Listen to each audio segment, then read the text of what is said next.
এলেম ও জিকির আল্লাহ তাআলার মহান সত্তা হইতে সরাসরি ফায়দা হাসিল করার জন্য আল্লাহ তাআলার আয়াতসমূহকে হযরত মুহাম্মদ সাল্লাল্লাহু আলাইহি ওয়াসাল্লামের তরিকায় পালন করার উদ্দেশ্যে আল্লাহওয়ালার এলেম হাসিল করা, অর্থাৎ এই বিষয়ে যাচাই করা যে আল্লাহ তাআলা বর্তমান অবস্থায় আমার নিকট কি চাইতেছেন।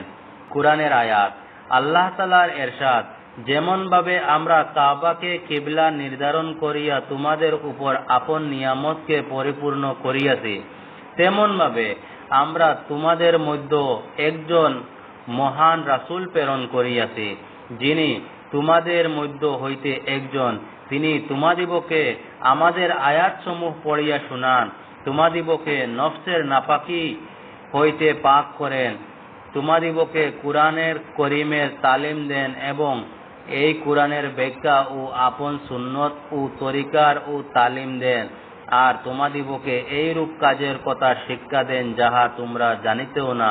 সূরা বাকারা। এলেম ও জিকির সম্পর্কে ভিডিওর জন্য আমাদের চ্যানেলটি ফলো করুন। ধন্যবাদ।